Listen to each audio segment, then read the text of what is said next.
Fala Desconectors, tudo numa boa? Marcelo Scherer na área, espero que esteja tudo bem com vocês. Pois então, Desconectors, há poucos dias atrás eu publiquei uma notícia aí, na realidade um vídeo onde aparecia o Corey Taylor, né? Ele não parecia muito bem, né, cara? Ele estava bem abatido, o rosto bem mais magro, assim, e você percebia que ele não estava numa situação muito confortável, pelo menos ali, né? Era uma apresentação de luta livre, essas lutas fakes, né? Luta livres fakes que acontecem lá no México, e ele realmente não estava numa posição legal, e você notava, assim, tanto o desconforto dele quanto a cara de abatido e essa magreza, né? Assim, o rosto mais chupado, acabava entregando um certo momento estranho aí, né? E o vídeo eu acabei fazendo, uma galera começou a ver, veio aqui através deste vídeo pro canal e também deixou aí muitos comentários.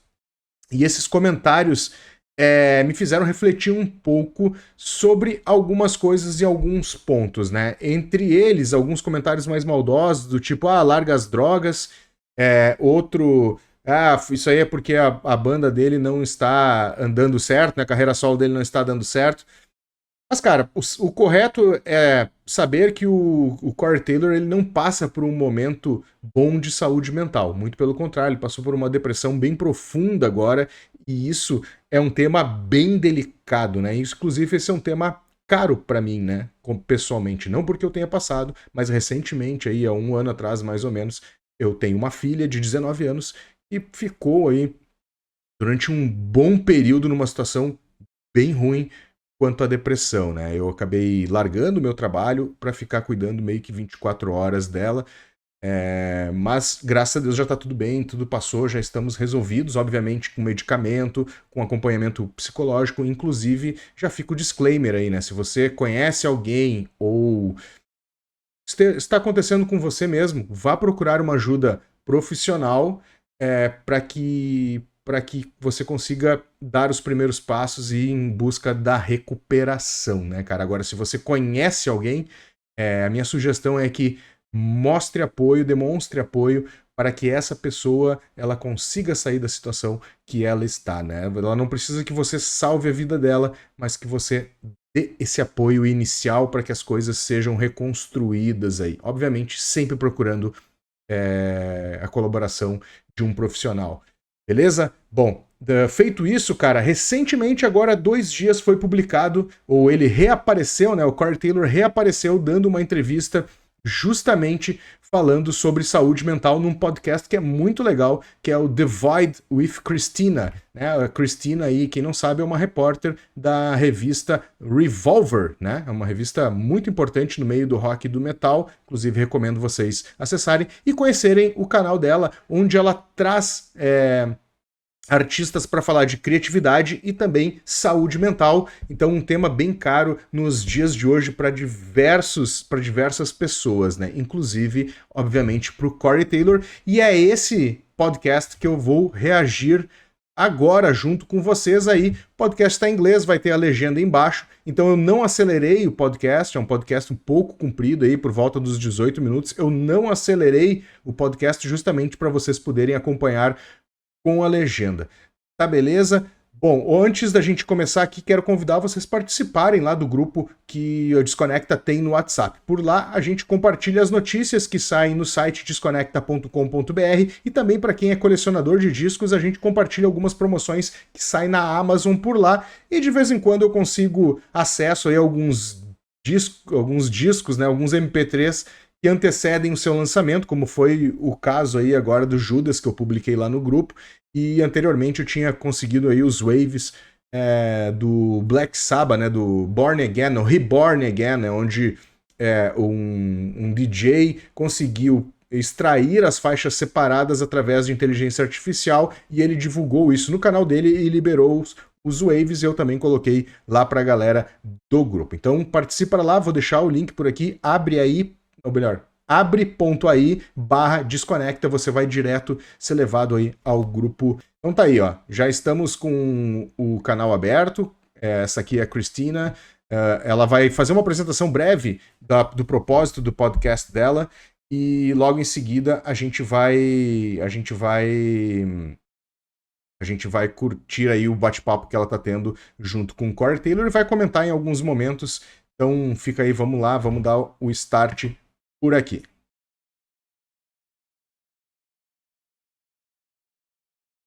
On mental health, creativity, and the experience of being alive. Yeah. We have Corey Taylor here today, our special guest. Yeah. And yeah, so I wanted to talk to you. So a big thing about this podcast is kind of talking about stuff that doesn't get talked about enough. Right. And kind of destigmatizing it and all that sort of stuff. What's it been like since you've started being really open about your experiences? What's the response been like, and how has that changed your inner world? It's interesting. I never realized, because you know me, I mean, I've always been very outspoken about everything, and I never realized that it was such a stigma, to be honest. You know, it was a line that you really didn't cross or you didn't admit to, especially somebody in my profession or whatever, or people kind of used it as a buzzword. You know, they never really talked about it eloquently or very openly, you know? So when I first started kind of opening up about it, the response was quite extraordinary. Like, people just were like, you gave me the courage to kind of open up about it on my own and really kind of talk to the people who I care about what, you know, what was affecting me. And that, in a weird way, helped me with the communication with my loved ones, you know, because I felt like, yeah, I was being very open about it in the press and whatnot, but then I wasn't able to really kind of expound about it with the people who it was actually affecting, you know. And the second that I really kind of put my money where my mouth is, it became such a game changer for me. So it really, in a weird way, it was the fans who helped me really open up even more about it. You know, it was almost like this cyclic kind of vibe that I didn't expect. The feedback.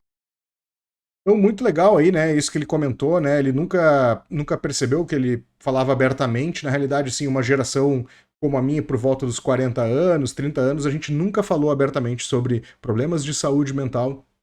E isso, graças a Deus, vem mudando, né? Primeiro porque tem se tornado cada vez mais frequente por diversos motivos, entre eles aí o excesso de exposição à tela. Não é o único, obviamente, então quero deixar claro aqui que esse não é o único problema. E também porque, né, muitas coisas acontecem com diversas pessoas e é importante a gente estar aberto a isso. Então vale lembrar aí que ele se retroalimenta desse ciclo, ou seja, quanto mais aberto ele é, mais os fãs agradecem a ele e ele consegue, além de expor o seu lado, né, os seus problemas que ele tem, ele também consegue trazer uma energia por causa dos fãs. The feedback loop is important. Yeah. And you've talked about manic depression, which is something that I live with also. And I just want to say it means a lot to me for you to talk about it because there is enormous stigma. What do you think is missing from the conversation about like our condition and living with a diagnosis in general? It's interesting. For me, I think the biggest thing that people don't understand is the numbness that comes with it. You know what I mean? Especially when the physical side of it hits you and it becomes that slog, that almost impossible slog to just be alive or to be human, you know? Yeah. It's something that you just can't describe to people unless they've been in it. And yeah, obviously there are people who have had bouts of depression but don't have the manic depression, who can kind of understand it because of the emptiness that kind of, because once the void hits, so they can kind of empathize in a weird way. But anyone who's never really kind of felt that, it's really difficult to try and get them to see why it's so difficult to just get through life, you know? Like it's almost like replacing your body with a mannequin's body and just having to be very plastic and everything's so deliberate and everything's so heavy, you know? I call it a lead blanket. Yes. It's my lead blanket. Yeah. I call it trying to run underwater. Exactly the same thing. I mean? Yeah, dude. It's absolutely, I think that's the biggest thing that really is the hardest to really get people to understand and to empathize. And luckily, you know, I'm now in a relationship that gets it. You know, I'm surrounded by people who get it. And I think that's a real key, because you don't have to necessarily understand it sometimes, but to empathize and go, okay, how can I help? How Yeah. can I make this easier? I've seen it with that. I've seen it with, a lot of the families who I work with who, deal with PTSD and whatnot. It's getting that communication to hit. I don't need you to save me. I just need you to be there if I start to fall backwards and just give me a little push. Yeah. That's all I need, man. And sometimes knowing that will help you get through those bouts. Yeah. Então, cara, é isso aí que mais ou menos que eu tava falando no início, né? Assim, é difícil para as pessoas que não têm ou não conviveram com uma situação como essa, ou conviveram com uma situação como essa, entenderem esse problema da depressão, né? Até cheguei a comentar no vídeo anterior, né, que muita gente acha que isso é frescura, e teve um comentário que realmente fez muito sentido no vídeo anterior, que frescura até que você passe por isso. E realmente, cara, tem níveis e níveis de depressão, obviamente, níveis muito piores, como o Manic Depression, que ele falou ali, e ele não só sente mentalmente, mas também fisicamente. Para ele é difícil levantar, fazer qualquer tipo de coisa, né? Ele até deram a Cristina até falou, eu chamo isso de cobertor de chumbo, e ele, parece que tá dando debaixo da água. Assim, todos os movimentos são difíceis em todos os sentidos, né? Então, se você está acompanhando alguém que está nesse problema de situação, ou se você conhece, a melhor coisa que você tem a fazer é ter empatia, né? Como ele disse, eu não quero que você me salve, eu quero que você esteja comigo, né? Sim, você pode não entender, não ter o conhecimento sobre, mas esteja do meu lado. Isso é super importante para quem está passando por um momento muito difícil como esse. Vamos seguir por lá então, só para a gente continuar aí, porque o vídeo é grande. And Corey, you just mentioned before about when the void hits you. Yeah. And this podcast, it's actually called Occupy the Void. And wow, there you go. and Yeah. so and that's the thing for everyone, that void and that experience of that can be Right. quite different. Right. And the ability, you talked about empathy, and the ability just to empathize with other people's experience is so huge. And I think when someone, like yourself, a position where, people look up to you and kind of listen when you Right. say, even if their experience is not the same, when they feel like they have their own struggles, it gives that voice to them. And then, like you said, that feedback loop of them saying, hey, Corey, that really made a difference to me. And then obviously that validates your, decision to speak up and be open, which is just something that, I guess over the years has just been, slowly changing and developing in modern society in, more of a positive way. Right. Yeah, no, it's definitely a different atmosphere. Yeah.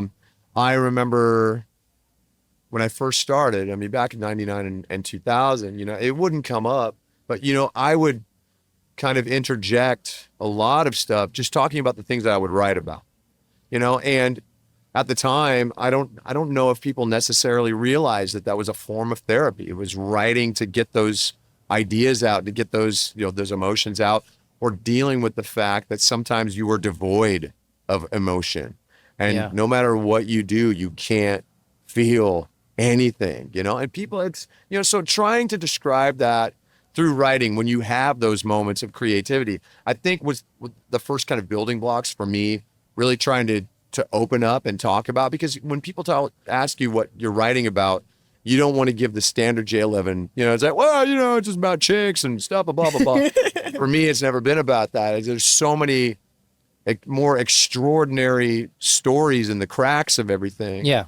And trying to get people closer to the understanding of that, I think was the reason that I started really opening about going, okay, well, I just feel this way, and it's because of this, it's because of that. You talk about the trauma that triggers it, or the fact that it runs in your family, or the fact that, dealing with addiction has made it increasingly difficult over the years. It's one of those things that the more you do it, the easier it gets to say, and the easier it is for people to hear it. You know? And was there a moment with the vulnerability you talk about in expressing yourself through your lyrics and your art, and you talked about that being like a building block?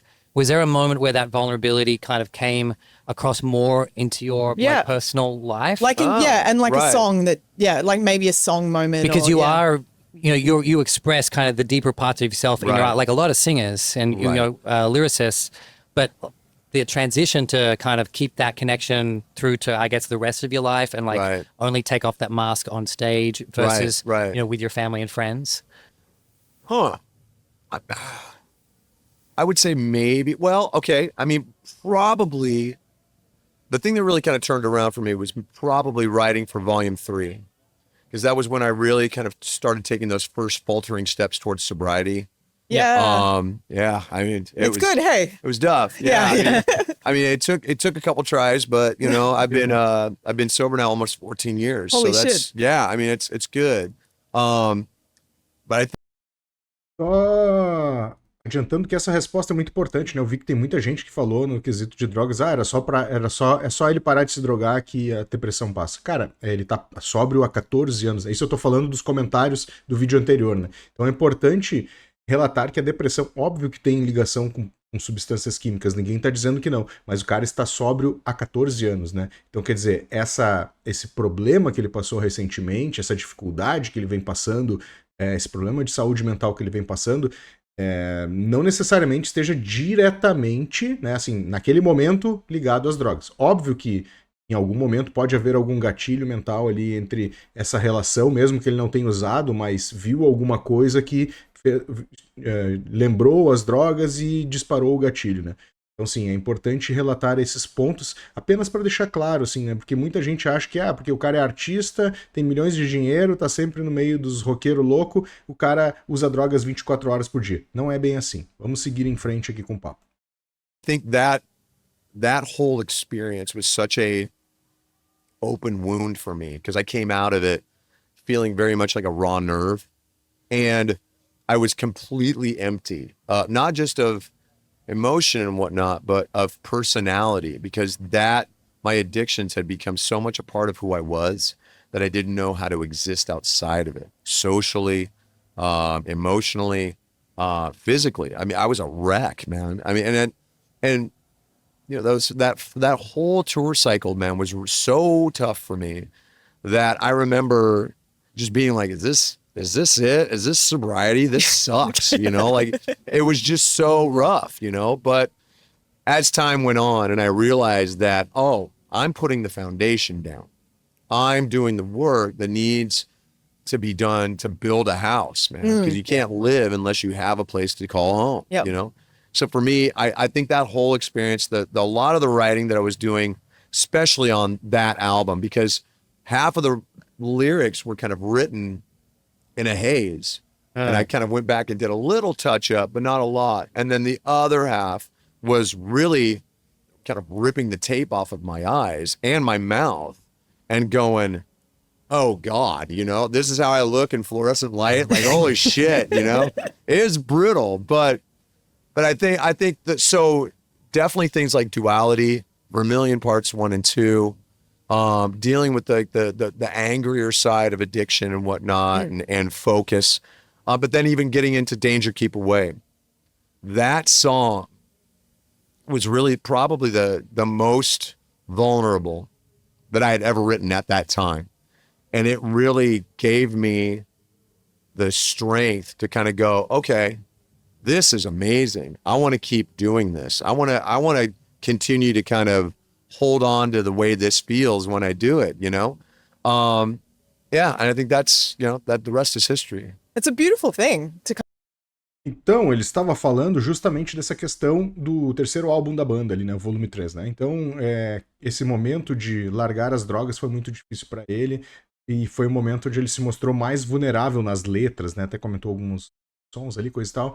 Então, assim, essa relação que eu estava falando com as drogas, né, e logo em seguida pode ter deixado a entender que ele tinha voltado às drogas, usado as drogas. Não, a pergunta era sobre um momento em que ele se tornou mais vulnerável, assim, né, se pôs na situação de vulnerabilidade, ou seja, mostrar o seu lado para as outras pessoas, para que as outras pessoas possam entender. Seguimos por aqui, então. Kind of step into this and build a new foundation. I call it like writing a whole new chapter. You've started writing a whole new book. What would be the first and the last page? Oh man, well, the last page in there yet, you know, I mean, because it's okay, always right now. Okay, if today's the last page. Right now, it would probably be, musically, it would probably be obviously CMF2. Yeah. And trying to kind of there's this really weird juxtaposition that kind of goes along with having this darkness in your life, but also having like this weird, crazy light that you try to, you know, kind of foist on people, you know? So dealing with the dichotomy of that, the duality of it is that's kind of like, that's what this album is about, because this album kind of delves into that, delves into trauma, delves into addiction, delves into depression. Sorry Me, which is on CMF2. It's probably one of the most, I don't want to say bleak, but it's definitely one of the most profound songs that I've ever written, because it deals with those very, very quiet moments where you either forgive yourself and move on, or you lay back in the water and you float and your head is just above the surface and you don't know whether or not you're going to dip in or out, you know? Yeah. So every breath is kind of risky. Yeah. And that's what that song is, you know? So I think to me, that's me really kind of giving into that and letting that narrative become something that I talk about, but it doesn't dominate what I do, you know? Yeah. Survival is a big deal. Like staying alive is a big deal. And I know you had like a moment as a teenager where you almost took your life, and you know, that I'm really glad you stuck around, because you've had a really big impact on a lot of people, and it's and that's a beautiful thing. Right. What would you go back and tell your teenage self? Bom, aqui, neste momento, ele está falando a questão de se perdoar, né? Assim, ele estava falando do CMF2, né? Que é o disco mais recente dele, trabalho solo aí, e que ele meio que expôs os seus demônios ainda mais do que ele vinha fazendo na própria banda. É importante que, de uma certa forma, ele não deixa muito claro aqui, e eu também não sou um profissional da área, mas eu acredito que esses momentos difíceis que ele vem passando se deu também a forma como ele compôs, né? Algum gatilho deve ter esse novo disco, né? Como forma ele falou, né? A reabilitação do vício, as questões que ele passou aí na adolescência, né? Então, assim, tudo isso de uma certa forma deve ter ligado alguma coisa a outra ali, e isso não deve ter caído muito bem. Por isso aí ele acabou cancelando aí a turnê agora em janeiro, né? Ele ia fazer no início de janeiro. Foi se reabilitar, né? Graças a Deus a gente percebe que ele está muito bem, né? Assim, ele já está conversando sobre, está mais solto do que ele parecia estar lá naquele evento que eu mostrei há um tempo atrás, e parece que está ganhando um peso também, né? Já não está tão com uma face de caveira, como a gente chama, assim, né? Então, parece que o Corey aí começou a dar, se reanimar, digamos assim, né? Está avançando muito na recuperação dele. Vamos continuar aí falando sobre os traumas da adolescência que ele teve aí. Deixa eu pegar o vídeo aqui para não perder. Bora lá. I would tell my teenage self that the anger that he has, he doesn't necessarily need to feel guilty about it. And it's not his fault, because there's an internalization that comes from survivor's guilt and from people who have dealt with physical and sexual abuse, which I've experienced both. It's a natural place to lash out, you know? It's the scalded dog, basically. There's still a very kind animal in there, but until you get past those layers, it's hard to connect, and it's hard to kind of promote that. And when I was a teenager, the only thing I cared about was my hostility and being numb and being just, you know, kind of blotto, you know, because I was either going to be numb or be dead, you know, and it didn't matter what was going to come next. So I would first of all grab myself and hug him and just tell him that it's okay, that there are people who are going to help you someday. And you're going to have a better understanding of what happened. And you just need to get through it, you know? Now, because that never really happened for me, I think it would take away some of this, you know, because I feel like because I never got that, there are people out there who are not getting it. So it makes it important for me to go out of my way to say something. Yeah. But I would have liked someone to maybe not just forgive me, but just get it. You know what I mean? Yep. Yeah. Feel seen. Yeah. Feel heard. Yeah. All that sort of stuff. Yeah. And people do feel seen and heard because of you. And Right. what would you like to say to fans out there who are struggling? You're not alone, obviously. I mean, and I know it's a very cliche thing to say, but there's something that there's a sick solace that comes in knowing that there's a lot of damaged people out there. You know, it's just like, well, I'm not the only asshole. Absolutely. For me, it's important to know that you're not alone. Not only you're not alone, because that kind of goes without saying, but you're understood. Because people who struggle with mental health, whether it's the same form or not, there is a natural understanding. There's the selfishness of needing to be understood yourself, but there's also the cognizance to realize that just by seeing someone else, they're seeing you. And the appreciation, you know, sometimes you just need to be seen. Yeah. 100%. I think the really interesting thing on that note is that when you have that experience with you as a human is unique and individual, and yet at the same time, there's all these people that are having experiences which are incredibly related. Right. And that dichotomy of things that both can be equally true. You know, you're a unique individual, and yet there's this huge connection to other people with their challenges and their similarities, even amongst their differences and all that sort of stuff.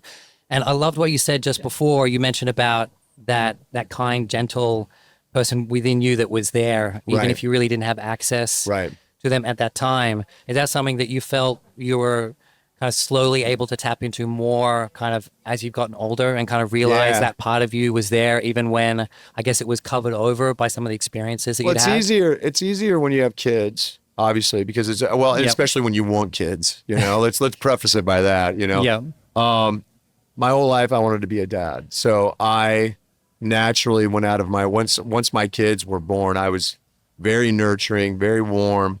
Yeah. And that kind of, in a weird way, it encouraged myself to be that way towards myself, you know, because you have a tendency to create this kind of thick candy shell around you that nothing can kind of permeate. You won't let anybody in.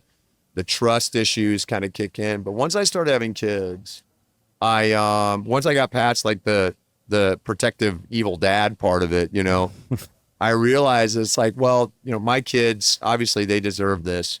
There are people outside of this that deserve it as well, you know, and I deserve to give it to myself. Yeah. So I think that softening kind of happened once I was able to really kind of let go of that I call it chewing on the tinfoil.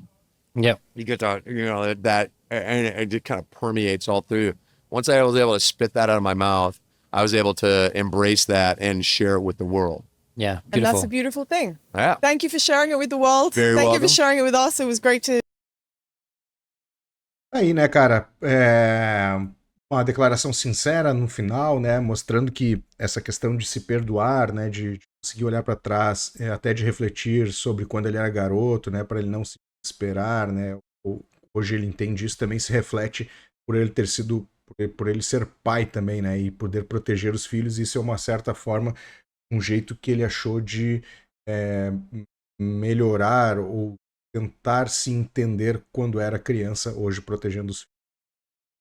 Beleza, então, Disconnectors, eu acho que vale a reflexão aí novamente, né? Se você está passando por essa situação, vá procurar algum profissional, né?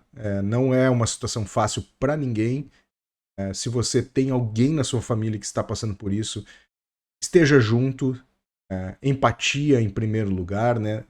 Depressão não é frescura. Então, empatia em primeiro lugar. Estamos felizes aí que o Corey Taylor está se recuperando, que a galera já está apostando tudo aí no Eloy Casagrande, que vai dar um up na carreira do Corey aí, né? Quando tocarem junto, trazendo animação do jeito brasileiro. Ainda, obviamente, é só especulação. Tá todo mundo torcendo para que aconteça isso, né? Mas, enfim, é uma especulação. E vamos em frente, vamos seguindo em frente. Que bom que o Corey tá de novo no jogo. Logo a banda começa a se apresentar. Eu acho que eles têm shows em abril, se não me engano, né? A próxima turnê começa em abril. Então parece que a coisa tá andando muito bem pro lado do Corey. Vamos aguardar se vai ter o Eloy por lá também no Slipknot, né? Para nós brasileiros será uma honra. E a gente se fala aí no próximo vídeo, já que esse vídeo ficou grande demais. Até a próxima.